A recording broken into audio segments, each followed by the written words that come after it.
ಕರ್ನಾಟಕದ ಸಮಸ್ತ ಸ್ಪರ್ಧಾರ್ಥಿಗಳಿಗೆ ನಿಮ್ಮ ಪ್ರೀತಿಯ ಭೂತಾಳಿ ಸರ್ ಮಾಡುವಂತ ನಮಸ್ಕಾರಗಳು. ತಾವೆಲ್ಲರೂ ಕೂಡ ಅರಬಿಕ್ ಗ್ರೂಪ್ ಡಿ ಅದರ ಜೊತೆಗೆ ಕೆಇ ಮತ್ತು SSC ಪರೀಕ್ಷೆಗಳಿಗೆ ಪ್ರಿಪರೇಷನ್ ಮಾಡ್ತಾ ಇದ್ರಿ. ಸೊ ನಿಮ್ಮೆಲ್ಲರಿಗೂ ಉಪಯುಕ್ತ ಆಗಲಿ ಅನ್ನೋ ಉದ್ದೇಶದಿಂದ ವಿಜ್ಞಾನಕ್ಕೆ ಸಂಬಂಧಪಟ್ಟಿರ್ತಕ್ಕಂಥ ಅದರಲ್ಲೂ ಕೂಡ ಬಹಳಷ್ಟು ರಿಪೀಟ್ ಆಗ್ತಕ್ಕಂಥ ಪ್ರಶ್ನೆಗಳು, ಬಹಳಷ್ಟು ಕನ್ಫ್ಯೂಸ್ ಆಗಿರ್ತಕ್ಕಂಥ ಟಾಪಿಕ್ ಗಳ ನಿಮ್ ಮುಂದೆ ವಿತ್ ಕೋಡ್ಸ್ ಅಂಡ್ ಟ್ರಿಕ್ಸ್ ಮೂಲಕ ಏನಪ್ಪಾ ಅಂದ್ರೆ ಡಿಸ್ಕಸ್ ಮಾಡ್ತಾ ಹೋಗ್ತೀನಿ. ಸೊ ಎಲ್ಲರೂ ಕೂಡ ಯಾರು ಪರೀಕ್ಷೆಗೆ ಪ್ರಿಪೇರ್ ಆಗ್ತಿದ್ರಿ ಎಲ್ಲರೂ ಕೂಡ ಈ ವಿಡಿಯೋನ ನೋಡಿ ಅದ್ರ ಜೊತೆಗೆ ನಿಮ್ಗೆ ಇಷ್ಟ ಆದ್ರೆ ಏನಪ್ಪಾ ಅಂದ್ರೆ ಒಂದು ಲೈಕ್ ಕೊಟ್ಟು ವಿಡಿಯೋನ ಶೇರ್ ಮಾಡ್ರಿ. ಬಹಳಷ್ಟು ಏನಪ್ಪಾ ಅಂದ್ರೆ ಸಪೋರ್ಟ್ ಅನ್ನ ಮಾಡ್ತಿದ್ರಿ, ಇದೇ ಸಪೋರ್ಟ್ ನನ್ನ ಜೊತೆ ಇರಲಿ. ಸೊ ಹಾಗಾದ್ರೆ ಇವತ್ತಿನ ಕ್ಲಾಸ್ ನ ಮೊದಲನೇ ಪ್ರಶ್ನೆಗೆ ನೇರವಾಗಿ ಹೋಗೋಣ. ನಿಮ್ಗೆ ಏನಾದ್ರು ಆನ್ಸರ್ ಗೊತ್ತಿದ್ರೆ ಆ ಕಮೆಂಟ್ ಬಾಕ್ಸ್ ಓಪನ್ ಇರುತ್ತೆ, ಸೊ ಅಲ್ಲಿಗೂ ನೀವು ಕಮೆಂಟ್ ಬಾಕ್ಸ್ ಅಲ್ಲಿ ಕಮೆಂಟ್ ಅನ್ನ ಮಾಡ್ತಾ ಹೋಗ್ಬೋದು. ಓಕೆ, ಹಾಗಾದ್ರೆ ಇವತ್ತಿನ ಪ್ರಶ್ನೆ ಏನಪ್ಪಾ ಅಂತಂದ್ರೆ ಮೊದಲೇ ಪ್ರಶ್ನೆ ನೋಡ್ರಿ ಏನೈತೆ ಅಂತಂದ್ರೆ ಬಹಳ ಸಿಂಪಲ್ ಇರ್ತಕ್ಕಂಥ ಪ್ರಶ್ನೆ, ಬಹಳ ಕನ್ಫ್ಯೂಸಿಂಗ್ ಇರ್ತದೆ. ಸೊ ಏನಂತಂದ್ರೆ ಪ್ರಶ್ನೆ, ಪಾರ್ಶ್ವ ಪಲ್ಲಟ ಹೊಂದಿದ ಮಿಥ್ಯ ಮತ್ತು ನೇರ ಪ್ರತಿಬಿಂಬವನ್ನ ಉಂಟು ಮಾಡತಕ್ಕಂತ ದರ್ಪಣ ಯಾವುದು ಅಂತ ಪ್ರಶ್ನೆ ಕೇಳಿದಾನೆ. ಸೊ ದರ್ಪಣಗಳು ನೋಡ್ರಿ ಏನು, ನಿಮ್ನ ದರ್ಪಣ, ಪೀನ ದರ್ಪಣ, ಸಮತಲ ದರ್ಪಣ ಅಂತ ಬರ್ತವೆ. ಸೊ ಅಲ್ಲೇ ಕೂಡ ಸಾಕಷ್ಟು ಕನ್ಫ್ಯೂಷನ್ ಆಗತ್ತೆ. ಸೊ ವಿತ್ ಕೋಡ್ ನಿಮ್ಗೆ ಹೇಳ್ಬಿಡ್ತೀನಿ, ಯಾವ್ದು ಕೂಡ ಮರಿಬೇಡ್ರಿ. ಇವತ್ತು ಏನ್ ಕೇಳಿದಾನೆ, ಪಾರ್ಶ್ವ ಪಲ್ಲಟ ಮಿಥ್ಯ ನೇರ ಪ್ರತಿಬಿಂಬ ಉಂಟು ಮಾಡುವಂತ ದರ್ಪಣ ಯಾವುದು ಅಂತ ಪ್ರಶ್ನೆ ಇದೆ. ಸೊ ಈ ಪ್ರಶ್ನೆಗೆ ಸರಿಯಾದ ಉತ್ತರ ಯಾವ್ದಾಗತ್ತೆ ಅಂದ್ರೆ ಸಮತಲ ದರ್ಪಣ ಆಗತ್ತೆ, ಪ್ಲೇನ್ ಮಿರರ್ ಆಗತ್ತೆ. ಸೊ ಹಾಗಾದ್ರೆ ಸಮತಲ ದರ್ಪಣದಲ್ಲಿ ಮೂಡ್ತಕ್ಕಂತ ಪ್ರತಿಬಿಂಬದ ಲಕ್ಷಣಗಳು ಏನು ಅಂತಕ್ಕಂಥದನ್ನ ನೆನ್ಪಿಟ್ಕೊಳ್ಳಿ. ಯಾವ ರೀತಿ ನೆನ್ಪಿಟ್ಕೊಳ್ಬೇಕು ಅಂತಂದ್ರೆ ಈ ಕೂಡ ನೆನ್ಪಿಟ್ಕೊಳ್ರಿ. ಏನು, ಲವ್ಸ್, LUVS, ಲವ್ಸ್ ಮೀ ಅಂತ ನೆನ್ಪಿಡ್ರಿ. ಓಕೆ, ಈ ಕೋಡ್ ಮೂಲಕ ನೆನ್ಪಿಟ್ಟು. ಸರ್ ಹಂಗಂದ್ರೆ ಏನು? ಓಕೆ, ಇಲ್ಲಿ ಹೇಳ್ತೀನಿ ನೋಡ್ರಿ ಸಿಂಪಲ್ ಆಗಿ. ಏನಂತಂದ್ರೆ ಇದರ ಅರ್ಥ,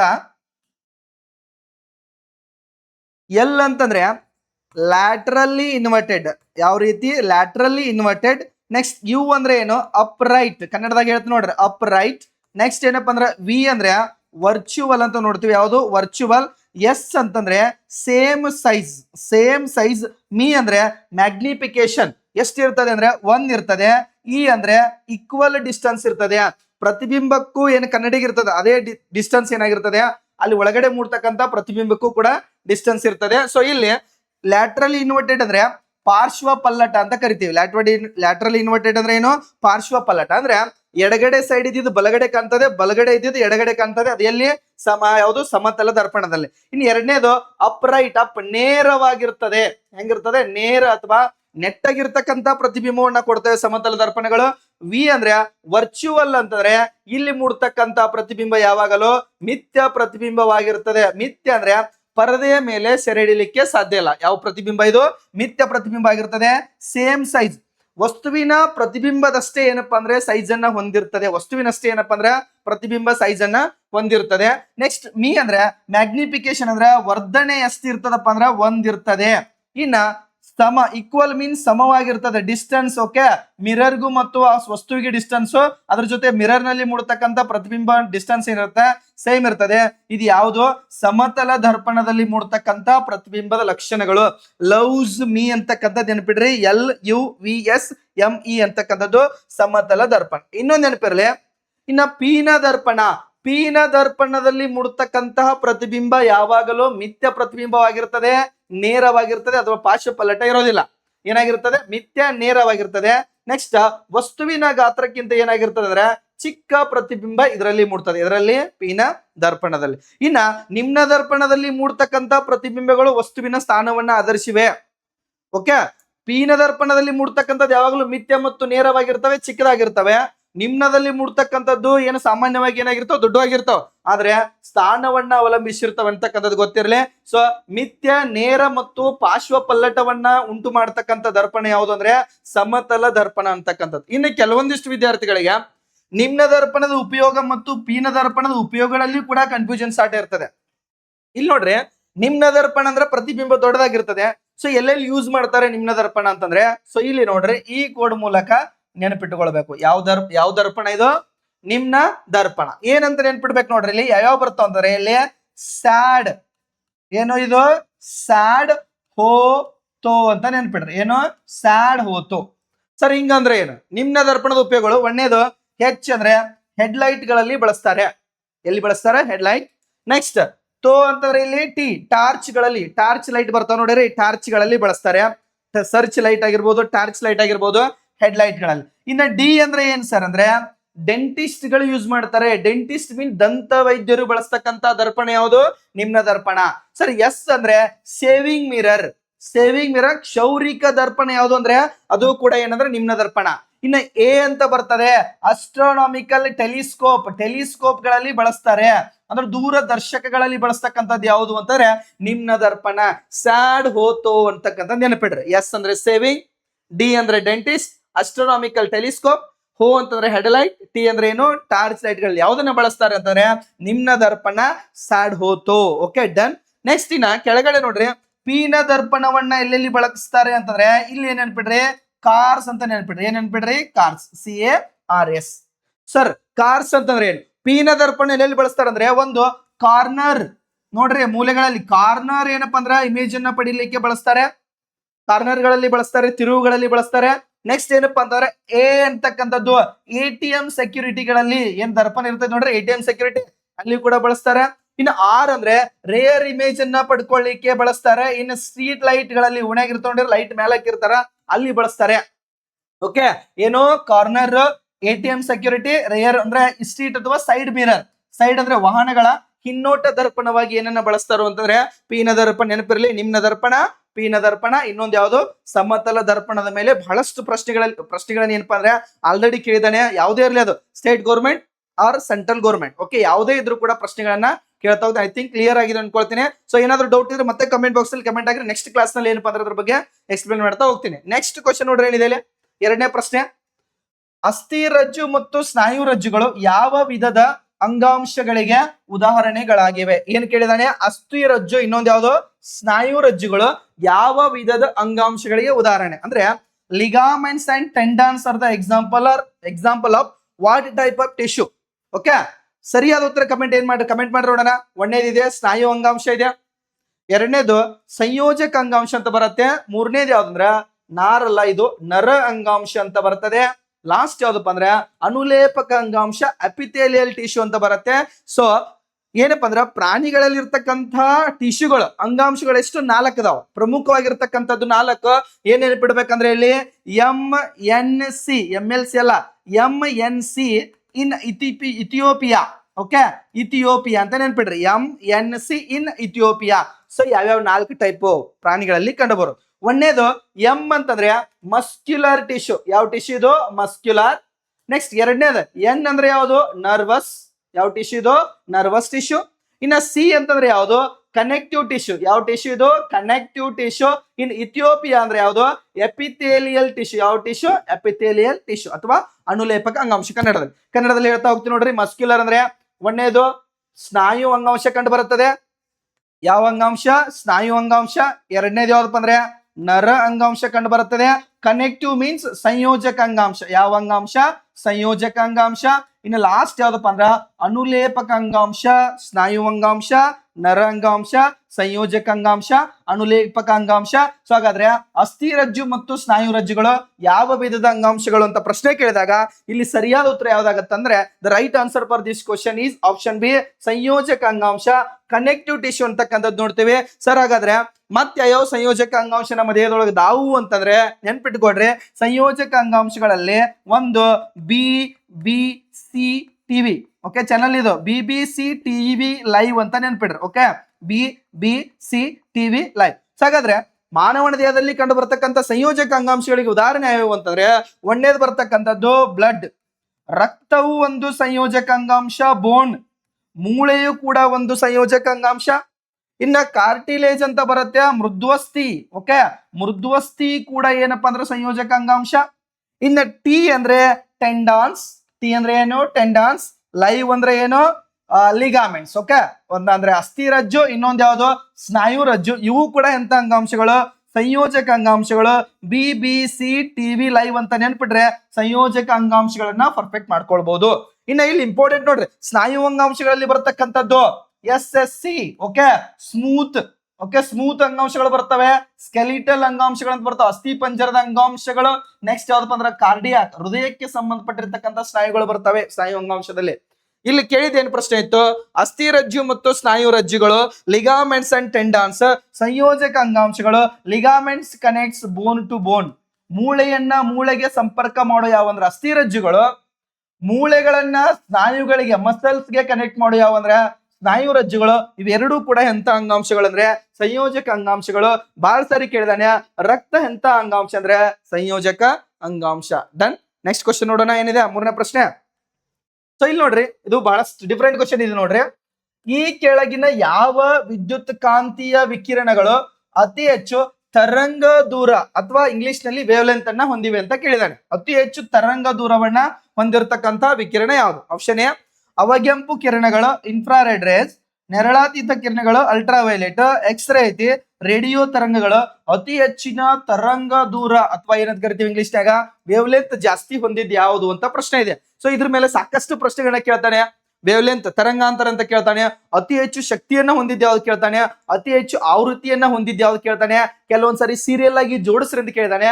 ಇವುಗಳ ಉಪಯೋಗಗಳನ್ನ ಕೂಡ ಸಾಕಷ್ಟು ಎಕ್ಸಾಮ್ ನಲ್ಲಿ ಕೇಳಿದಾನೆ. ಸೊ ಹಾಗಾದ್ರೆ ಸೀರಿಯಲ್ ಆಗಿ ಯಾವ ರೀತಿ ನೆನ್ಪಿಡ್ಬೇಕು? ಸೊ ಇದಕ್ಕೆ ಪ್ರಶ್ನೆಗೆ ಆನ್ಸರ್ ಏನ್ ನೋಡ್ರಿ. ಮೊದಲ ಅತಿ ಹೆಚ್ಚು ತರಂಗಾಂತರವನ್ನ ಹೊಂದಿರತಕ್ಕಂಥದ್ದು ಯಾವುದು ಅಂದ್ರೆ the right answer is radio waves. Okay, radio ತರಂಗಗಳು ಸರಿಯಾದ ಉತ್ತರ ಆಗತ್ತೆ. ಸೊ ಅತಿ ಹೆಚ್ಚು ರೇಡಿಯೋ ಆದ್ರೆ ನೆಕ್ಸ್ಟ್ ಬರ್ತಕ್ಕಂಥದ್ದು ಕೂಡ ನೆನ್ಪಿಡ್ರೆ ಯಾವ ರೀತಿ ನೆನ್ಪಿಡ್ಬೇಕಂತಾರೆ ಇಲ್ಲಿ ನೋಡ್ರಿ, ಕೋಡ್ ಬರೀತೀನಿ ಈಗ.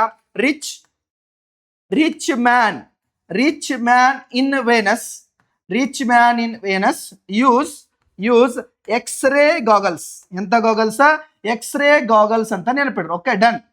ಏನು? Rich man in Venus use X ray goggles. ಇಷ್ಟು ನೆನಪಿಡ್ಬೇಕು ನಿಮ್ಗೆ. ಓಕೆ, ನೆನಪುಳಿಯುತ್ತೆ. ಯಾವ ಮ್ಯಾನ್? Rich man.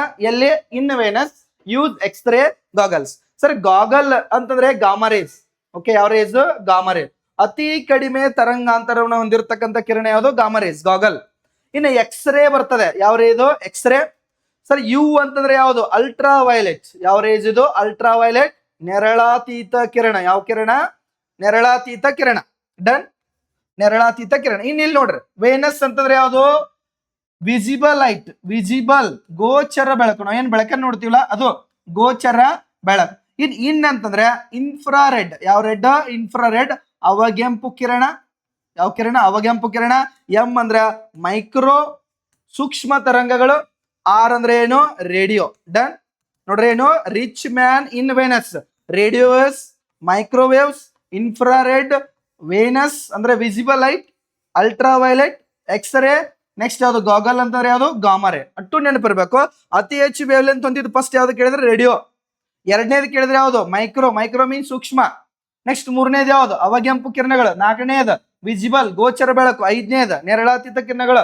ಆರನೇದು ಎಕ್ಸ್ರೇ. ಏಳನೇದು ಯಾವ್ದು? ಗಾಮಾ ರೇ. ವೇವ್ ಲೆಂತ್ ಹೆಚ್ಚು ಯಾವ್ದಂದ್ರೆ ರೇಡಿಯೋ. ಒಂದು ವೇಳೆ ಈ ನೋಡ್ರಿ, ಈ ಅವಗೆಂಪು ಏನು ವಿದ್ಯುತ್ ಕಾಂತೀಯ ವಿಕಿರಣಗಳಲ್ಲಿ ಅತಿ ಹೆಚ್ಚು ಆವೃತ್ತಿಯನ್ನ ಹೊಂದಿರತಕ್ಕಂಥದ್ದು ಯಾವುದು ಅಂತ ಪ್ರಶ್ನೆ ಬಂತಂದ್ರೆ ಅತಿ ಹೆಚ್ಚು ಆವೃತ್ತಿಯನ್ನ ಹೊಂದಿದ್ ಕೇಳಿದ್ರೆ ದಟ್ ಈಸ್ ಗಾಮಾ ರೇಸ್. ಇನ್ನು ಅತಿ ಹೆಚ್ಚು ಎನರ್ಜಿ, ಹೈ ಎನರ್ಜಿ ಇರತಕ್ಕಂಥದ್ದು, ಅತಿ ಹೆಚ್ಚು ಶಕ್ತಿಯನ್ನ ಹೊಂದಿರತಕ್ಕಂಥ ರೇಸ್ ಯಾವ್ದು ಕೇಳಿದ್ರೆ that is also gamma rays. ಅತಿ ಹೆಚ್ಚು ಆವೃತ್ತಿ ಮತ್ತು ಶಕ್ತಿ ಅಂತ ಕೇಳಿದಾಗ ಗಾಮಾ ರೇಸ್ ಹಾಕ್ಬೇಕು.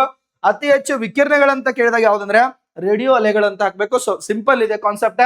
ನೆಕ್ಸ್ಟ್ ಏನ್ ಪ್ರಶ್ನೆ ಕೇಳ್ತಾನಂದ್ರ ಟಿವಿ ರಿಮೋಟ್ ಗಳಲ್ಲಿ ಯಾವ್ದು ಯೂಸ್ ಮಾಡ್ತಾನ, ಕೃತಕ ವಜ್ರಗಳನ್ನ ಕಂಡುಹಿಡಿಯಲಿಕ್ಕೆ, ರತ್ನಗಳನ್ನ ಕಂಡುಹಿಡಿಯಲಿಕ್ಕೆ ಏನನ್ನ ಬಳಕೆ ಮಾಡ್ತಾನ, ಎಕ್ಸ್ರೇ ಅಂತಂದ್ರೆ ಏನು, ಯಾರು ನೋಡ್ರಿ ಈ ರೀತಿ ರೇಡಿಯೋ ತರಂಗಗಳನ್ನ ಎಲ್ಲೆಲ್ಲಿ ಬಳಕೆ ಮಾಡ್ತಾರ, ಈ ರೀತಿ ಪ್ರಶ್ನೆಗಳನ್ನ ಈ ಟಾಪಿಕ್ ಮೇಲೆ ಕೇಳ್ತಾನ. ಇದು ಕೂಡ ಬಹಳಷ್ಟು ಇಂಪಾರ್ಟೆಂಟ್ ಆಗಿರತಕ್ಕ ಒಂದು ಟಾಪಿಕ್. ಸೊ ಇದನ್ನೆಲ್ಲ ಕಂಪ್ಲೀಟ್ ಆಗಿ ಏನ್ ಮಾಡ್ಬೇಕು ನೋಡ್ಕೊಳ್ಬೇಕು. ಈ ಸೀರೀಸ್ ನೆನ್ಪಿಡ್ರೆ ಎಕ್ಸಾಮ್ ನಲ್ಲಿ ಬಹಳಷ್ಟು ಸಾರಿ ಪ್ರಶ್ನೆಗಳು ಬಂದಿದಾವ. ಡನ್. ನೆಕ್ಸ್ಟ್ ಕ್ವಶನ್ ನೋಡ್ರಿ, ಏನಿದೆ? ಈ ಕೆಳಗಿನ ಹೇಳಿಕೆಗಳನ್ನ ಓದಿ ಅಂತ ಇದೆ. ಹೇಳಿಕೆಗಳನ್ನ ಓದ್ಬೇಕು, ಯಾವ್ಯಾವ ಸರಿದೋ ಹಾಕ್ಬೇಕಿಲ್ಲ. ಸಿಂಪಲ್. ಆಪ್ಷನ್ ಎ ಸಸ್ಯಗಳ ಬೆಳವಣಿಗೆಗಾಗಿ ಬೃಹತ್ ಪ್ರಮಾಣದಲ್ಲಿ ಪೊಟ್ಯಾಷಿಯಂ ಅಗತ್ಯವಿರುತ್ತದೆ. ಯಾವ್ದು ಅಗತ್ಯ ಇರ್ತದೆ? ಪೊಟ್ಯಾಷಿಯಂ ಅಗತ್ಯವಿರುತ್ತದೆ. ಒಂದೇ ಸ್ಟೇಟ್ಮೆಂಟ್ ಇದೆ.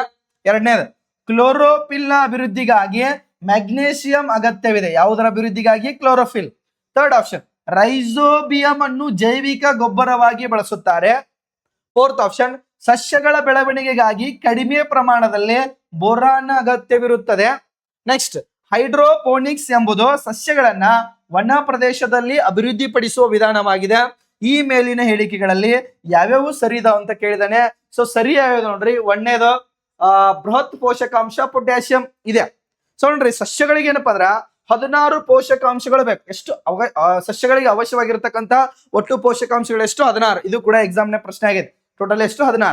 ನೋಡ್ರಿ, ಇದ್ರೊಳಗ ಎರಡು ರೀತಿ ಪೋಷಕಾಂಶಗಳು ಬರ್ತಾವ. ಒಂದು ಬೃಹತ್ ಪೋಷಕಾಂಶಗಳು, ಬಹಳಷ್ಟು ಸಾರಿ ಕೇಳಿದಾನೆ ಇದು ಕ್ವಶನ್, ಇಂಪಾರ್ಟೆಂಟ್ ಇದು. ಬೃಹತ್ ಪೋಷಕಾಂಶಗಳು ಅಂತ ಬರ್ತವೆ. ಇನ್ನೊಂದು ಯಾವ್ದಂದ್ರೆ ಸೂಕ್ಷ್ಮ ಪೋಷಕಾಂಶಗಳು ಅಂತ ಬರ್ತವೆ. ಯಾವ ಪೋಷಕಾಂಶಗಳು? ಸೂಕ್ಷ್ಮ. ಸೊ ನೆನಪಿಡ್ರಿ, ಕೋಡ್ ಹೇಳ್ಬಿಡ್ತೀನಿ ಈಗ. ಬೃಹತ್ ಪೋಷಕಾಂಶಗಳು ಇನ್ನೊಂದು ಯಾವುದು? ಸೂಕ್ಷ್ಮ ಪೋಷಕಾಂಶ. ಈ ಬೃಹತ್ ಪೋಷಕಾಂಶಗಳಲ್ಲಿ ವೆರಿ ಇಂಪಾರ್ಟೆಂಟ್ ಯಾವ್ದು ನೀವು ನೋಡಿರ್ತೀರಿ ಗೊಬ್ಬರ ಚೀಲದ ಮೇಲೆ NPK ಅಂತ ನೋಡಿರ್ತೀರಿ. ಓಕೆ, N ಅಂದ್ರೆ ನೈಟ್ರೋಜನ್, P ಅಂದ್ರೆ ಯಾವುದು ಫಾಸ್ಫರಸ್, K ಅಂದ್ರೆ ಯಾವುದು ಪೊಟ್ಯಾಷಿಯಂ. ಬೃಹತ್ ಪೋಷಕಾಂಶ ಎಸ್ ಪೊಟ್ಯಾಷಿಯಂ ಸರಿ ಇದೆ. ಸೊ ಮತ್ತೆ ಯಾವ ಬರ್ತವೆ calcium, magnesium, S sulphur. Done. ಇವೇನಪ್ಪಾ ಅಂತಂದ್ರೆ ಸಸ್ಯಗಳಿಗೆ ಬೇಕಾಗಿರತಕ್ಕಂತ ಬೃಹತ್ ಪೋಷಕಾಂಶಗಳು ಯಾವ್ಯಾವು? ಒಂದನೇದು ನೈಟ್ರೋಜನ್, ಯಾವುದು phosphorus, potassium, calcium, magnesium, sulphur. NPK, ಕ್ಯಾ, ಮ್ಯಾ, ಎಸ್ ಯಾವ್ದಿದು ಬೃಹತ್ ಪೋಷಕಾಂಶಗಳು. ಪೊಟ್ಯಾಷಿಯಂ ಅಂತ ಕೊಟ್ಟಾನ ಸರಿ ಐತಿ. ಓಕೆ, ಕ್ಲೋರೋಫಿಲ್ ನ ಅಭಿವೃದ್ಧಿಗೆ ಮ್ಯಾಗ್ನೇಷಿಯಂ ಅಗತ್ಯವಾಗಿದೆ. ಎಸ್ ವೆರಿ ಗುಡ್, ಇದು ಸರಿ ಇದೆ. ಮ್ಯಾಗ್ನೇಷಿಯಂ ಅಗತ್ಯವಾಗಿ ಬೇಕು. ಕ್ಲೋರೋಫಿಲ್ ಅಲ್ಲಿ ಕಂಡು ಬರತಕ್ಕಂತ ಏನಪ್ಪಾ ಅಂದ್ರೆ ಖನಿಜಾಂಶ ಯಾವುದು ಅಂತ ಕೇಳ್ತಾನೆ, ಅದು ಮ್ಯಾಗ್ನೇಷಿಯಂ. ಇನ್ನು ರೈಸೋಬಿಯಂ ಅಂತಕ್ಕಂಥ ಬ್ಯಾಕ್ಟೀರಿಯಾ ಇದು ಏನ್ ಮಾಡುತ್ತೆ, ಜೈವಿಕ ಗೊಬ್ಬರವಾಗಿ ಬಳಸ್ತಾರೆ. ಇದು ನೈಟ್ರೋಜನ್ ಸ್ಥಿರೀಕರಣದಲ್ಲಿ ಭಾಗ. ರೈಸೋಬಿಯಂ ಸರ್ ಎಲ್ಲಿ ಕಂಡು ಬರ್ತಾವ ಅಂದ್ರೆ ದ್ವಿದಳ ಧಾನ್ಯಗಳ ಬೇರುಗಳಲ್ಲಿ. ಯಾವ ಬೇರುಗಳು? ದ್ವಿದಳ ಅಥವಾ ಲೆಗುಮ್ ಸಸ್ಯಗಳು ಅಂತ ಕರಿತೀವಿ ನಾವು. ಕಡ್ಲೆ ಆಗಿರ್ಬೋದು, ಶೇಂಗಾ, ದ್ವಿದಳ ಧಾನ್ಯ. ಆ ಬೇರುಗಳಲ್ಲಿ ಕಂಡು ಬರ್ತಕ್ಕಂಥದ್ದು ಯಾವುದು? Rhizobium bacteria. ಇದು ನೈಟ್ರೋಜನ್ ಅನ್ನು ಸ್ಥಿರೀಕರಿಸ್ತದೆ. ನೈಟ್ರೇಟ್ ರೂಪದಲ್ಲಿ ಕನ್ವರ್ಟ್ ಮಾಡೋದು ಯಾವ್ದಂದ್ರೆ ರೈಸೋಬಿಯಂ. ಇದನ್ನ ಗೊಬ್ಬರವಾಗಿ ಬಳಸಲಾಗ್ತದೆ. ನೆಕ್ಸ್ಟ್, ಸಸ್ಯಗಳ ಬೆಳವಣಿಗೆ ಕಡಿಮೆ ಪ್ರಮಾಣದಲ್ಲಿ ಬೋರಾನ್ ಅಗತ್ಯವಿರುತ್ತದೆ. ಎಸ್, ಅದಕ್ಕೆ ನಾವು ಸೂಕ್ಷ್ಮ ಪೋಷಕಾಂಶಗಳು ಅಂತ ಕರಿತೀವಿ. ಯಾವ್ಯಾವ ಬರ್ತಾವ ನೋಡ್ರಿ, ಮ್ಯಾಕೋ, ಮಾಮ್ಯಾಕೋ, ಬೋತಾ, ಮಾಮ್ಯಾಕೋ, ಬೋತಾ, ಕಸ ಅಂತ ನೆನ್ಪಿಡ್ರಿ. ಓಕೆ, ಮಾಮ್ಯಾಕೋ, ಬೋತಾ, ಕಸ. ಸರ್ ಕ ಅಂದ್ರ ಕಬ್ಬಿಣ, ತ ಅಂದ್ರೆ ಯಾವುದು ಸತ್ತು, ಬೋ ಅಂದ್ರೆ ಬೋರಾನ್, ತಾ ಅಂದ್ರ ತಾಮ್ರ. 4 ಬೇಕು. ಸೂಕ್ಷ್ಮ ಪೋಷಕಾಂಶ ಕಡಿಮೆ ಪ್ರಮಾಣದಲ್ಲಿ ಬೇಕು. ಇನ್ನಮ್ಮ ಮಾಲಿಬ್ಡಿನಮ್ ಅಂತ ಬರ್ತದೆ, ಮಾಲಿಬ್ಡಿನಮ್. ನೆಕ್ಸ್ಟ್ ಮ್ಯಾ ಅಂದ್ರೆ ಮ್ಯಾಗ್ನೀಸಿಯಂ ಅಲ್ಲ, ಮ್ಯಾಂಗನೀಸ್. ಯಾವುದು? ಮ್ಯಾಂಗನೀಸ್. ಕೋ ಅಂದ್ರೆ ಯಾವುದು? ಕ್ಲೋರಿನ್ ಬೇಕು. ಯಾವ್ದು ಬೇಕು? ಕ್ಲೋರಿನ್. ಇವು ಎಂತ ಪೋಷಕಾಂಶಗಳು ಅಂತಂದ್ರೆ ಸೂಕ್ಷ್ಮ ಪೋಷಕಾಂಶ. ಟೋಟಲ್ ಎಷ್ಟು ಬೇಕು? 16. 1 2 3 4 5 6 7 8 9 10 12 13 14. ಓಕೆ, ಇನ್ ನೆಕ್ಸ್ಟ್ ಬರ್ತಕ್ಕಂಥದ್ದು ಯಾವ್ದು ನಮ್ಗೆ ಗೊತ್ತಿರ್ತಕ್ಕಂಥದ್ದು? ಕಾರ್ಬನ್ ಬೇಕಾ, ಹೈಡ್ರೋಜನ್, ನೆಕ್ಸ್ಟ್ ಯಾವ್ದಪ್ಪ ಅಂದ್ರೆ ಆಕ್ಸಿಜನ್. ಇವು ಕೂಡ ಏನಪ್ಪಾ ಅಂದ್ರೆ ಅಷ್ಟು ಬೇಕು. 3 4 5 6 7 8 9 10 11 12 13 14 15 16. ಟೋಟಲ್ ಎಷ್ಟು ಬೇಕಪ್ಪ ಅಂದ್ರೆ 16 ಪೋಷಕಾಂಶಗಳು ಸಸ್ಯಗಳಿಗೆ ಅವಶ್ಯಕವಾಗಿ ಬೇಕು. ಜಾಸ್ತಿ ಬೇಕಾಗಿದ್ದು ಬೃಹತ್ ಪೋಷಕಾಂಶಗಳು, ಕಡಿಮೆ ಪ್ರಮಾಣದಲ್ಲಿ ಬೇಕಾಗಿದ್ದು ಯಾವ್ದಂದ್ರೆ ಸೂಕ್ಷ್ಮ ಪೋಷಕಾಂಶ. ಇಲ್ಲಿ ಈ ಮೇಲಿನ ಹೇಳಿಕೆಗಳಲ್ಲಿ ಯಾವ್ಯಾವ ಸರಿಯಾಗ್ಯಾವಪ್ಪ ಅಂತಂದ್ರೆ ಇನ್ನು ಆಪ್ಷನ್ ಇ ನೋಡ್ರಿ. ಹೈಡ್ರೋಪೋನಿಕ್ಸ್ ಎಂಬುದು ಒಣ ಪ್ರದೇಶದಲ್ಲಿ ಅಭಿವೃದ್ಧಿ ಪಡಿಸ್ತಕ್ಕಂಥದ್ದಲ್ಲ. ಹೈಡ್ರೋ ಮೀನ್ಸ್ ನೀರು ತಿಳಿತಾ. ಈಗ ಫಾರ್ ಎಕ್ಸಾಂಪಲ್ ಕೇಳ್ತಾನೆ ಹೈಡ್ರೋಪೋನಿಕ್ಸ್ ಅಥವಾ ಹೈಡ್ರೋಪಿಲ್ಲಿ, ಹೈಡ್ರೋಮೀಟರ್ ಎಲ್ಲ ನೀರಿಗೆ ಸಂಬಂಧಪಟ್ಟದ್ದು. ಒಣ ಪ್ರದೇಶ ಆಗೋದಿಲ್ಲ. ಡನ್. ಇವಷ್ಟು ಸರಿದಾವ, ABCD ಸರಿದಾವ. ಬಟ್ ಈ ಏನಾಗಿದೆ ಅಂತಂದ್ರೆ ತಪ್ಪಿದೆ. ಸೊ ರೈಟ್ ಆನ್ಸರ್ ಯಾವುದು? ABC ಮತ್ತು D ಮಾತ್ರ ಏನಾಗ್ಯಾವ ಅಂದ್ರೆ ಸರಿಯಾಗಿದ್ದಾವೆ ಅಂತಿದೆ. So right answer for this question is option A is right. ಯಾವುದು ಈ ಏನಾಗಿಲ್ಲ ಸ್ಟೇಟ್ಮೆಂಟ್ ಸರಿ ಇಲ್ಲ. ಇದಕ್ಕೆ ಕೇಳಿರ್ತಕ್ಕಂಥ ಒಂದು ಪ್ರಶ್ನೆ ಇದೆ. ನೆಕ್ಸ್ಟ್ ಇದಕ್ಕೆ ಆನ್ಸರ್ ಮಾಡ್ರಿ. ಹಾರ್ಮೋನುಗಳ ವಿಷಯದಲ್ಲಿ ಈ ಕೆಳಗಿನ ಯಾವ ಹೇಳಿಕೆಗಳು ತಪ್ಪಾಗಿವೆ? ಇದಕ್ಕೆ ಸಂಬಂಧಪಟ್ಟಂಗೆ ಹಾರ್ಮೋನ್ಸ್. ಓಕೆ, ಇಲ್ಲಿ ನೋಡ್ರಿ. ಹಾರ್ಮೋನುಗಳನ್ನು ರಾಸಾಯನಿಕ ಸಂದೇಶವಾಹಕಗಳು ಎನ್ನಲಾಗುತ್ತದೆ. ರಾಸಾಯನಿಕವಾಗಿ ಸಂದೇಶವನ್ನ ಕಳಿಸ್ತವೆ. ಆಪ್ಷನ್ ಬಿ, ಪ್ರತಿಯೊಂದು ಹಾರ್ಮೋನಿಗೂ ತನ್ನದೇ ಆಗಿರ್ತಕ್ಕಂಥ ನಿರ್ದಿಷ್ಟ ಕರ್ತವ್ಯ ಇದೆ. ಪ್ರತಿಯೊಂದು ಹಾರ್ಮೋನುಗಳು ತಮ್ಮದೇ ಆಗಿರ್ತಕ್ಕಂಥ ಕಾರ್ಯವನ್ನ ನಿರ್ವಹಿಸ್ತವೆ ಅಂತಿದೆ. ಆಪ್ಷನ್ ಸಿ, ಎಲ್ಲ ಹಾರ್ಮೋನುಗಳು ಪ್ರೋಟೀನ್ಗಳಾಗಿರುತ್ತವೆ. All hormones are proteins. Next option D, ಎಲ್ಲ ಹಾರ್ಮೋನುಗಳು ಪಿಟ್ಯುಟರಿ ಗ್ರಂಥಿಯ ಮೂಲಕ ಸ್ರವಿಸಲ್ಪಡುತ್ತವೆ. All hormones release by the pituitary gland. So right answer ಯಾವ್ದಾಗತ್ತೆ ನೋಡ್ರಿ. ಸರಿಯಾಗಿರುತ್ತೆ. ಯಾವ್ದು ತಪ್ಪಾಗಿದೆ ಅಂತ ಕೇಳಿದಾನೆ ಕ್ವಶನ್. ಓಕೆ, ಯಾವುದು ತಪ್ಪಾಗಿದೆ? ಸೊ ನೋಡೋಣ. ಒಂದೇದು, ಹಾರ್ಮೋನುಗಳು ರಾಸಾಯನಿಕವಾಗಿ ಸಂದೇಶಕವಾಹಕಗಳಾಗಿವೆ. ಸರಿ ಇದೆ. ಓಕೆ, ಹಾರ್ಮೋನುಗಳು ಎಲ್ಲಿಂದ ಬಿಡುಗಡೆ ಆಗ್ತವೆ ಅದು ಗೊತ್ತಿರಲಿ ಮೊದಲು. ಹಾರ್ಮೋನುಗಳು ಎಲ್ಲಿಂದ ಬಿಡುಗಡೆ ಆಗ್ತಾವ ಅಂದ್ರೆ ಗ್ಲ್ಯಾಂಡ್ಸ್, ಗ್ರಂಥಿಗಳಿಂದ ಬಿಡುಗಡೆ ಆಗ್ತವೆ. ಎಲ್ಲಿಂದ ಬಿಡುಗಡೆ ಆಗ್ತವೆ? ಗ್ರಂಥಿಗಳಿಂದ. ನೆನಪಿರ್ಲಿ, ಈ ಗ್ರಂಥಿಗಳಿಂದ ಹಾರ್ಮೋನುಗಳು ಎಲ್ಲಿ ಬಿಡುಗಡೆ ಆಗ್ತಾವ ಅಂದ್ರೆ ಹಾರ್ಮೋನುಗಳು ನೇರವಾಗಿ ರಕ್ತದಲ್ಲಿ ಬಿಡುಗಡೆ ಆಗ್ತವೆ. ರಕ್ತದಲ್ಲಿ ಬಿಡುಗಡೆ ಆಗ್ತಕ್ಕಂಥ ಹಾರ್ಮೋನುಗಳು ಅಥವಾ ಗ್ರಂಥಿಗಳು ಏನು ರಕ್ತದಲ್ಲಿ ಬಿಡುಗಡೆ ಮಾಡ್ತಲ್ಲ ಅವಕ್ಕೆ ಏನ್ ಕರಿತೀವೋ ನಿರ್ನಾಳ ಗ್ರಂಥಿಗಳು ಅಂತ ಕರಿತೀವಿ. ಎಂತ ಗ್ರಂಥಿಗಳು? ನಿರ್ನಾಳ ಗ್ರಂಥಿಗಳು. ಅಥವಾ ಇವಕ್ಕೆ ಏನ್ ಕರಿತೀನೋ ಎಂಡೋಕ್ರೈನ್ ಗ್ಲ್ಯಾಂಡ್ಸ್.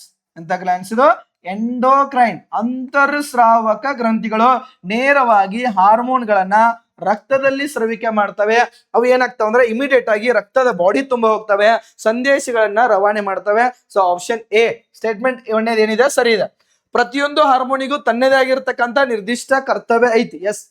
ಓಕೆ, ಸಸ್ಯಗಳಲ್ಲಿಯೂ ಇದಾವ, ಪ್ರಾಣಿಗಳಲ್ಲಿಯೂ ಇದಾವ ಹಾರ್ಮೋನ್ಗಳು. ನೆನಪಿರಲಿ, ಸಸ್ಯಗಳಲ್ಲಿ ಕೂಡ ಹಾರ್ಮೋನ್ಗಳಿದಾವ, ನರಗಳಿಲ್ಲ. ಅಲ್ಲಿ ಹಾರ್ಮೋನ್ಗಳು ಕೆಲಸ ಮಾಡ್ತವೆ. ಪ್ರಾಣಿಗಳಲ್ಲಿ ಕೂಡ ಹಾರ್ಮೋನ್ಗಳು ಕಂಡು ಬರ್ತವೆ. ಈಗ ಫಾರ್ ಎಕ್ಸಾಂಪಲ್ ಯಾವುದು, ಬೆಳವಣಿಗೆ ಹಾರ್ಮೋನ್, ಗ್ರೋತ್ ಹಾರ್ಮೋನ್ ಅಂತ ಕರಿತೀವಿ, ಪಿಟ್ಯೂಟರಿ ಗ್ರಂಥಿಯಿಂದ ಬಿಡುಗಡೆ ಆಗತ್ತೆ. ಅದು ಹೆಚ್ಚಾದ್ರೂ ಕೂಡ ದೈತ್ಯತೆ ಉಂಟಾಗತ್ತೆ, ಕಡಿಮೆ ಆದ್ರೆ ಕುಬ್ಜತೆ ಉಂಟಾಗತ್ತೆ. ಹಂಗ ಅಡ್ರಿನಲ್ ಹಾರ್ಮೋನ್, ಅಡ್ರಿನಾಲಿನ್ ಹಾರ್ಮೋನ್ ಅಂತ ಬರ್ತದೆ, ಥೈರಾಕ್ಸಿನ್ ಹಾರ್ಮೋನ್ ಬರ್ತಾವ, ಸೊ ಟೆಸ್ಟೋಸ್ಟಿರಾನ್ ಬರ್ತದೆ, ನೆಕ್ಸ್ಟ್ ಈಸ್ಟ್ರೋಜನ್ ಬರ್ತವೆ. ಇವೆಲ್ಲ ಕೂಡ ತಮ್ಮದೇ ಆಗಿರತಕ್ಕಂತ ನಿರ್ದಿಷ್ಟ ಕರ್ತವ್ಯನ ಮಾಡ್ತದೆ. ಟೆಸ್ಟೋಸ್ಟಿರಾನ್ ಯಾರು, ಪುರುಷರ ಲಕ್ಷಣಗಳಿಗೆ ಕಾರಣ ಆಗ್ತದೆ. ಹಂಗ ಎಲ್ಲ ಹಾರ್ಮೋನುಗಳು ತಮ್ಮದೇ ಆಗಿರತಕ್ಕಂತ ನಿರ್ದಿಷ್ಟ ಕಾರ್ಯವನ್ನ ಮಾಡ್ತವೆ. ಸಸ್ಯಗಳಲ್ಲಿ ಕಂಡು ಬರ್ತವೆ. ಸೈಟೋಕೈನಿನ್ ಅಂತ ಬರ್ತದೆ, ಕೋಶ ವಿಭಜನೆ. ನೆಕ್ಸ್ಟ್ ಯಾವ್ದಪ್ಪ ಅಂದ್ರೆ ಅಬ್ಸಿಸಿಕ್ ಆಮ್ಲ ಅಂತ ಅಬ್ಸಿಸಿಕ್ ಆಮ್ಲ ಬರ್ತದೆ, ಸಸ್ಯದ ಬೆಳವಣಿಗೆಯನ್ನ ಕುಂಠಿತ ಮಾಡ್ತದೆ. ಹೌದಾ. ನೆಕ್ಸ್ಟ್ ಏನಪ್ಪಾ ಅಂತಾರೆ ಇಲ್ಲಿ ಜಿಬ್ಬರ್ಲಿನ್ ಅಂತ ಬರ್ತದೆ, ಸೈಟೋಕೈನ್. ಈ ರೀತಿ ಏನಪ್ಪಾ ಅಂದ್ರೆ ಸಸ್ಯಗಳಲ್ಲಿ ಕೂಡ ಏನಪ್ಪಾ ಅಂದ್ರೆ ಹಾರ್ಮೋನುಗಳು ಕಂಡು ಬರ್ತವೆ. ಅದಾದ್ಮೇಲೆ ಎಲ್ಲ ಹಾರ್ಮೋನುಗಳು ಪ್ರೋಟೀನ್ಗಳಾಗಿರುತ್ತವೆ. This is wrong. ಎಲ್ಲ ಹಾರ್ಮೋನುಗಳು ಪ್ರೋಟೀನ್ಗಳು ಅಲ್ಲ, ಇದು ಗೊತ್ತಿರಲಿ. ಓಕೆ, ಇದೇನಾಗಿದೆ, ಸಿ ಆಪ್ಷನ್ ಸಿ ಏನ ತಪ್ಪಿದೆ. ಎಲ್ಲ ಹಾರ್ಮೋನುಗಳು ಪಿಟ್ಯೂಟರಿ ಗ್ರಂಥಿಯಿಂದ ಮೂಲಕ ಸ್ರವಿಸಲ್ಪಡುತ್ತವೆ. ಇಲ್ಲ ನೋಡ್ರಿ, ಅಡ್ರಿನಲ್ ಗ್ರಂಥಿಯಿಂದ ಅಡ್ರಿನಾಲಿನ್ ಬರ್ತದೆ, ಥೈರಾಯ್ಡ್ ಗ್ರಂಥಿಯಿಂದ ಥೈರಾಕ್ಸಿನ್ ಬರ್ತದೆ. ಓಕೆ, ಪಿಟ್ಯೂಟರಿ ಗ್ರಂಥಿಯಿಂದ ಬೆಳವಣಿಗೆ ಹಾರ್ಮೋನ್ ಬಿಡುಗಡೆ ಆಗ್ತದೆ. ಹಿಂಗ ಬೇರೆ ಬೇರೆ ಹಾರ್ಮೋನ್ಗಳು ಬೇರೆ ಬೇರೆ ಗ್ರಂಥಿಗಳಿಂದ ಬಿಡುಗಡೆ ಆಗ್ತವೆ. ಸೊ ಇಲ್ಲಿ ಸರಿಯಾಗಿರ್ತಕ್ಕಂಥ ಆಪ್ಷನ್ಗಳು ಎ ಮತ್ತು ಬಿ ಮಾತ್ರ. ಸೊ ರೈಟ್ ಆನ್ಸರ್ ಇಲ್ಲಿ ತಪ್ಪಾಗಿದೆ. ಯಾವ ಕೇಳೋಣ, ತಪ್ಪು ಯಾವ್ದು ಅಂದ್ರೆ ಸಿ ಮತ್ತು ಡಿ ಏನಾಗ್ಯಾವ ಅಂತಂದ್ರೆ ತಪ್ಪಾಗಿದೆ. ಸೊ ಇಲ್ಲಿ ಐತಿ ನೋಡ್ರಿ, ಆಪ್ಷನ್ ಬಿ ರೈಟ್. ಸಿ ಮತ್ತು ಡಿ ಏನಾಗ್ಯಾವಪ್ಪ ಅಂದ್ರೆ ತಪ್ಪಾಗಿ. ಇಂಥ ಪ್ರಶ್ನೆಗಳು ಸಾಕಷ್ಟು ಬಾರಿ ಏನಾದ್ರೆ ಎಕ್ಸಾಮ್ ನಲ್ಲಿ ಕೇಳ್ತಾ ಹೋಗ್ತಾನೆ. ನೆಕ್ಸ್ಟ್ ಕ್ವಶನ್ ನೋಡ್ರಿ ಏನಿದೆ, ಈ ಕೆಳಗೆ ಕೊಟ್ಟಿರುವ ಯಾವ ಜೋಡಿಗಳಲ್ಲಿ ರಾಸಾಯನಿಕ ಹೆಸರು ಮತ್ತು ರಾಸಾಯನಿಕ ಸೂತ್ರಗಳು ಸರಿಯಾಗಿ ಆಗಿರುತ್ತದೆ ಅಥವಾ ಆಗಿರುತ್ತವೆ? ಓಕೆ, ಸರಿಯಾಗಿ ಆಗೋದ ನೋಡ್ರಿ. ಒಂದೇದು ಚಲುವಿನ ಪುಡಿ ಅಥವಾ ಚಲುವೆ ಪುಡಿ ಇದೆ, CaOCl ಅಂತಿದೆ. ನೆಕ್ಸ್ಟ್ ಅಡುಗೆ ಸೋಡಾ ಕೊಟ್ಟಿದ್ದಾನೆ, ಏನ್ ಕೊಟ್ಟಿದ್ದಾನೆ, NaOH ಅಂತಿದೆ. ನೆಕ್ಸ್ಟ್ ವಾಷಿಂಗ್ ಸೋಡಾ ಏನಪ್ಪಾ ಅಂದ್ರೆ Na2CO3 ಇದೆ. ಸೊ ಯಾವ್ಯಾವ ಸರಿ ಇದಾವ ಅಂತ ಕೇಳಿದಾನೆ. ಆಪ್ಷನ್ ಕೆಳಗೆ ಕೊಟ್ಟಿರ್ತಕ್ಕಂಥ ಕೋಡ್ಗಳಲ್ಲಿ ಸರಿಯಾದ ಉತ್ತರವನ್ನ ಆರಿಸಿರಿ. ಬಿ ಮತ್ತು ಸಿ ಮಾತ್ರ, ABC, ಸಿ ಮಾತ್ರ, ಎ ಮತ್ತು ಬಿ ಮಾತ್ರ. ಯಾವ್ಯಾವ ಸರಿ ಇದಾವ ನೋಡ್ರಿ ಅಂತಂದ್ರೆ ಇಲ್ಲಿ ಸರಿಯಾಗಿರ್ತಕ್ಕಂಥದ್ದು ಯಾವ್ದಂದ್ರೆ ಕೇವಲ ಸಿ ಮಾತ್ರ ಸರಿ ಐತಿ. ಹೌದಾ ನೋಡ್ರಿ, ಚಲುವೆ ಪುಡಿ ಬ್ಲೀಚಿಂಗ್ ಪೌಡರ್ ವೈಜ್ಞಾನಿಕ ಹೆಸರು ಏನು ಅಂದ್ರೆ ಫಾರ್ಮುಲಾ ಏನು ಅಂತಂದ್ರೆ CaOCl2 ಚಲುವೆ ಪುಡಿ, ಕ್ಯಾಲ್ಸಿಯಂ ಆಕ್ಸಿಕ್ಲೋರೈಡ್. ಚಲುವೆ ಪುಡಿ ವೈಜ್ಞಾನಿಕ ಹೆಸರು ಕ್ಯಾಲ್ಸಿಯಂ ಆಕ್ಸಿಕ್ಲೋರೈಡ್ ಅಂತಕ್ಕಂಥದ್ದು ನೋಡ್ತೇವೆ. ಇನ್ನ ಅಡುಗೆ ಸೋಡಾ NaOH ಅಲ್ಲ, ಏನದು NaHCO3 ಅಡುಗೆ ಸೋಡಾ, ಬೇಕಿಂಗ್ ಸೋಡಾ ಅಂತ ಕರಿತೀವಿ ನಾವು. ಸೊ NaHCO3 ಅಂದ್ರೆ ಸೋಡಿಯಂ ಬೈಕಾರ್ಬೋನೇಟ್ ಅಥವಾ ಸೋಡಿಯಂ ಹೈಡ್ರೋಜನ್ ಕಾರ್ಬೋನೇಟ್. ಇದು ಅಡುಗೆ ಸೋಡಾ NaHCO3, ಸೋಡಿಯಂ ಬೈಕಾರ್ಬೋನೇಟ್ ಅಥವಾ ಇನ್ನು ಇದ್ರ ಹೆಸರು ಏನಂದ್ರೆ ಸೋಡಿಯಂ ಹೈಡ್ರಾಕ್ಸೈಡ್. ಇದು NaOH ಅಂದ್ರೆ ಸೋಡಿಯಂ ಹೈಡ್ರಾಕ್ಸೈಡ್ ಅಥವಾ ಇದಕ್ಕೆ ನಾವು ಏನ್ ಕರಿತೀವಿ ಕಾಸ್ಟಿಕ್ ಸೋಡಾ. ಇದು ಕ್ವಶನ್ ಆಗಿದೆ ಒಂದ್ಸರಿ. ಕಾಸ್ಟಿಕ್ ಸೋಡಾ ಅಂದ್ರೆ ಯಾವುದು, ಸೋಡಿಯಂ ಹೈಡ್ರಾಕ್ಸೈಡ್. ಕಾಸ್ಟಿಕ್ ಪೊಟ್ಯಾಸಿಯಂ ಅಂದ್ರೆ ಯಾವುದು, ಪೊಟ್ಯಾಸಿಯಂ ಹೈಡ್ರಾಕ್ಸೈಡ್. ಕಾಸ್ಟಿಕ್ ಪೊಟ್ಯಾಸಿಯಂ ಅಂತಾರ. ಕಾಸ್ಟಿಕ್ ಸೋಡಾ ಅಂದ್ರೆ ಯಾವುದು, NaOH. ಇನ್ನು ವಾಷಿಂಗ್ ಸೋಡಾ ಅದು ಏನಂತಂದ್ರೆ Na2CO3. ಇದು ಸರಿ ಇದೆ. ಯಾವ ಸೋಡಾ ಇದು, ವಾಷಿಂಗ್ ಸೋಡಾ. ಇನ್ನು ಅಡುಗೆ ಸೋಡಾ ಅಂತಾರೆ ಯಾವುದು, ಇಲ್ಲೇ ಮೇಲ್ಗಡೆ ಐತಿ. ಇದ್ರದ್ದು ಯಾವುದು NaHCO3. ವಾಷಿಂಗ್ ಸೋಡಾದ ಯಾವುದು ಅಂತಾರೆ Na2CO3 ಅಂತಕ್ಕಂಥದ್ದು ಏನಾಗುತ್ತೆ ಸರಿಯಾದ್ರೆ. ಇಲ್ಲಿ ಫಾರ್ಮುಲಾಗಳು ಗೊತ್ತಿರ್ಬೇಕು. ಇನ್ನು ಫಾರ್ ಎಕ್ಸಾಂಪಲ್ POP ಕೇಳ್ತಾನೆ, ಪ್ಲಾಸ್ಟರ್ ಆಫ್ ಪ್ಯಾರಿಸ್ ಕೇಳಿದ್ರೆ CaSO4 half H2O, CaSO4 half H2O. Gypsum ಕೇಳಿದ್ರೆ CaSO4 2H2O. ಈ ರೀತಿ ಏನಪ್ಪಾ ಅಂದ್ರೆ ಫಾರ್ಮುಲಾಗಳ ಮೇಲೆ ಪ್ರಶ್ನೆಗಳನ್ನ ಕೇಳ್ತಾ ಬರ್ತಾನೆ.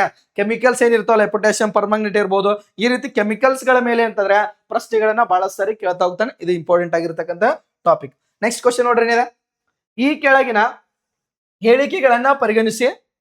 ಒಂದು ಆಪ್ಷನ್ ಇದೆ, ಎಲ್ಲ ಹೆಲೋಜನ್ಗಳು ಬಣ್ಣಗಳುಳ್ಳವು. ಆಪ್ಷನ್ ಬಿ, ಹೆಲೋಜನ್ಗಳು ಕ್ರಿಯಾಶೀಲ.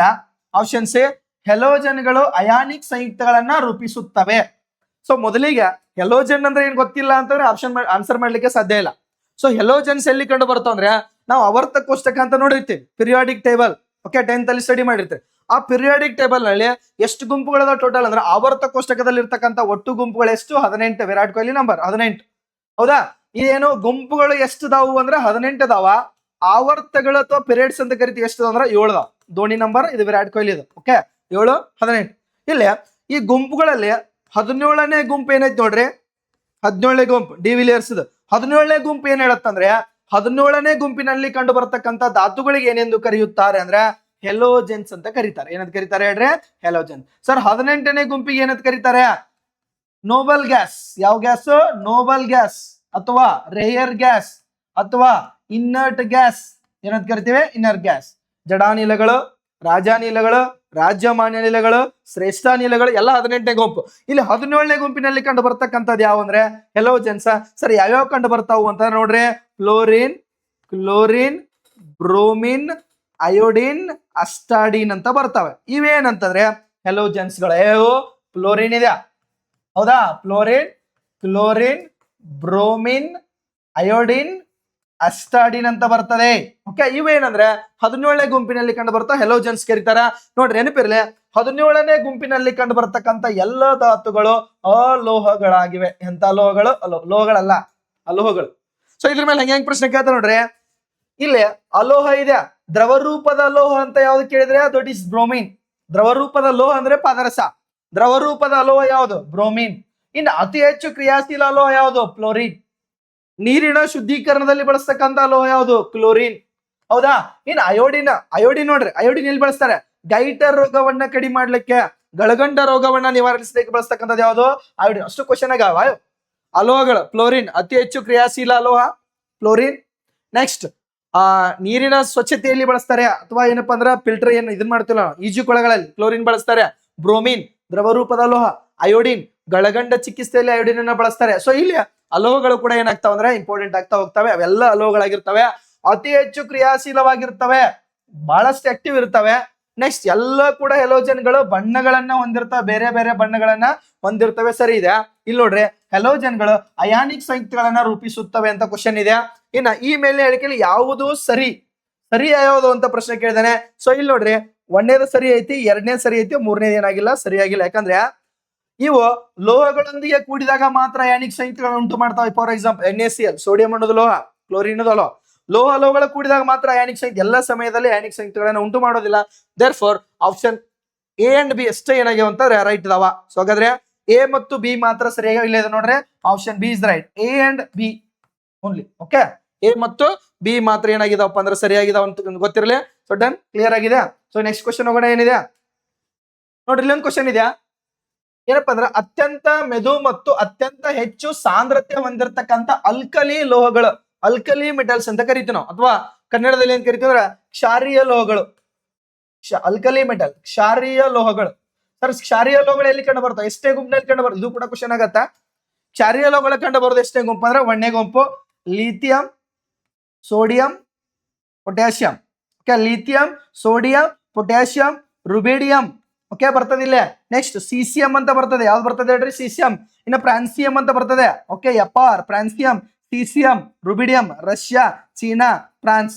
ಫ್ರಾನ್ಸಿಯಂ, ಸಿಸಿಎಂ, ರುಬೇಡಿಯಂ, ಪೊಟ್ಯಾಷಿಯಂ, ಲಿನಕ್ಕಾ, lithium, sodium, potassium, okay, rubidium, caesium, francium. ಇವೆಲ್ಲ ಎಷ್ಟೇ ಗುಂಪಿನಲ್ಲಿ ಕಂಡು ಬರ್ತವೆ ಅಂದ್ರೆ ಒಂದನೇ ಗುಂಪಿನಲ್ಲಿ ಕಂಡು ಬರ್ತವೆ. ಅಲ್ಕಲಿ ಮೆಟಲ್ಸ್ ಎಂತ ಮೆಟಲ್ಸ್ ಅಂತ ಕರಿತೀವಿ? Alkali metals. ನೆನಪಿರ್ಲಿ, ಇವು ಏನಾಗಿರ್ತಾವ ಅಂದ್ರೆ ಅತಿ ಹೆಚ್ಚು ಅತಿ ಕಡಿಮೆ ಸಾಂದ್ರತೆ ಹೊಂದಿರ್ತಾವ. ಲಿಥಿಯಂ, ಸೋಡಿಯಂ, ಪೊಟ್ಯಾಷಿಯಂ ಏನ ಅತಿ ಕಡಿಮೆ ಸಾಂದ್ರತೆ ಹೊಂದಿರ್ತವೆ. ನೆಕ್ಸ್ಟ್ ಹೆಂಗಿರ್ತಾವ ಅಂದ್ರೆ ಮೃದುವಾಗಿರ್ತವೆ. ನೀವು ಚಾಕುವಿನ ಸಹಾಯದಿಂದ ಇವುಗಳನ್ನ ಕತ್ತರಿಸಬಹುದು. ಚಾಕುವಿನಿಂದ ಕತ್ತರಿಸಬಹುದು. ಯಾವ? ಲಿಥಿಯಂ, ಸೋಡಿಯಂ, ಪೊಟ್ಯಾಷಿಯಂ ಅನ್ನ ಚಾಕು ಮೂಲಕ ಕತ್ತರಿಸಬಹುದು. ಸೊ ಬಹಳಷ್ಟು ಆಕ್ಟಿವ್ ಇರೋದ್ರಿಂದ ಇವುಗಳನ್ನ ನಾವ್ ಎಲ್ಲಿ ಸಂಗ್ರಹ ಮಾಡಿರ್ತಾವ ಅಂತ ಪ್ರಶ್ನೆ ಕೇಳಿದ್ರೆ ಇಲ್ಲಿ ಸೀಬೆ ಎಣ್ಣೆಯಲ್ಲಿ ಸಂಗ್ರಹ ಮಾಡ್ತಾ ಇರ್ತಾರೆ. ಯಾಕಂದ್ರೆ ಗಾಳಿಯೊಂದಿಗೆ ರಿಯಾಕ್ಟ್ ಆಗಿ ಬೆಂಕಿ ಎತ್ಕೊಳ್ತಕ್ಕಂಥ ಚಾನ್ಸಸ್ ಇರ್ತದೆ. ನೀರಿನ ಕೂಡ ಬಹಳಷ್ಟು ವೇಗವಾಗಿ ರಿಯಾಕ್ಟ್ ಆಗ್ತವೆ. ಸೊ ಇವು ಮೂರು ಏನಪ್ಪಾ ಅಂತಾರೆ ಆಕ್ಟಿವ್ ಇರ್ತವೆ. ಸೊ ಪ್ರಶ್ನೆ ಹೇಗೈತಿ ನೋಡ್ರಿ, ಅತ್ಯಂತ ಮೆದು ಮತ್ತು ಅತಿ ಹೆಚ್ಚು ಸಾಂದ್ರತೆ, ಕಡಿಮೆ ಸಾಂದ್ರತೆ ಅಲ್ಲ, ಹೆಚ್ಚು ಸಾಂದ್ರತೆ ಹೊಂದಿರತಕ್ಕಂಥ ಅಲ್ಕಲಿ ಲೋಹಗಳು ಯಾವ್ಯಾವ ಅಂತ ಪ್ರಶ್ನೆ ಇದೆ. ಆಪ್ಷನ್ ಎ ಲಿಥಿಯಂ, ಸೋಡಿಯಂ ಇದೆ. ಆಪ್ಷನ್ ಬಿ ಇದೆ ಸೋಡಿಯಂ, ಪೊಟ್ಯಾಷಿಯಂ ಅಂತ ಇದೆ. ಸೊ ನೆಕ್ಸ್ಟ್ ಏನಂದ್ರ ಸಿಸಿಎಂ ಮತ್ತು ರುಬೇಡಿಯಂ ಅಂತಿದೆ. ಆಪ್ಷನ್ ಡಿ ಏನಂದ್ರ ಲಿಥಿಯಂ ಮತ್ತು ಪೊಟ್ಯಾಷಿಯಂ ಅಂತಕ್ಕಂಥದ್ದಿದೆ. ಸರಿ ಉತ್ತರವನ್ನ ಎಲ್ಲರೂ ಕೂಡ ಕಂಪಲ್ಸರಿ ಕಮೆಂಟ್ ಬಾಕ್ಸ್ ನಲ್ಲಿ ಕಮೆಂಟ್ ಮಾಡ್ಬೇಕು. ಅದ್ರ ಜೊತೆಗೆ ಇನ್ನು ಚಾನಲ್ ಯಾರು ಸಬ್ಸ್ಕ್ರೈಬ್ ಆಗಿಲ್ಲ ನೋಡ್ರಿ, ಚಾನಲ್ ಸಬ್ಸ್ಕ್ರೈಬ್ ಆಗಿ ಸಾಕಷ್ಟು ಕೋಡ್ಗಳ ಮೂಲಕ ವಿಜ್ಞಾನವನ್ನ ಬಹಳಷ್ಟು ಸಿಂಪಲ್ ಆಗಿ ಏನಪ್ಪಾ ಅಂದ್ರೆ ನಿಮ್ಗೆ ಎಕ್ಸ್ಪ್ಲೇನ್ ಮಾಡ್ತಾ ಹೋಗ್ತೀನಿ. ಎಲ್ಲರೂ ಕೂಡ ಆದಷ್ಟು ಸಾಧ್ಯದಷ್ಟು ಲೈವ್ ಜಾಯ್ನ್ ಆಗಿ ಪ್ರಯತ್ನ ಮಾಡ್ರಿ. ಅದ್ರ ಜೊತೆಗೆ ಏನಪ್ಪಾ ಅಂದ್ರೆ ಲಿಂಕ್ ಅನ್ನ ಶೇರ್ ಮಾಡ್ರಿ. ನಾವು ಮಾಡ್ತಕ್ಕಂಥ ಕ್ಲಾಸ್ಗಳು ಇಷ್ಟ ಹಾಕಿದ್ರೆ ಹಿಂಗೆ ಸಪೋರ್ಟ್ ಮಾಡ್ತಾವ್ರಿ. ಎಲ್ಲರೂ ಕೂಡ ಕ್ಲಾಸ್ ಅನ್ನು ನೋಡ್ತಾ ಇದ್ರಿ. ಎಲ್ಲ ವಿದ್ಯಾರ್ಥಿಗಳಿಗೆ ನಿಮ್ಮ ಪ್ರೀತಿಯ ಭೂತಾಳಿ ಸರ್ ಮಾಡುವಂತ ನಮಸ್ಕಾರಗಳು. Thank you, bye, take care, ಶುಭರಾತ್ರಿ.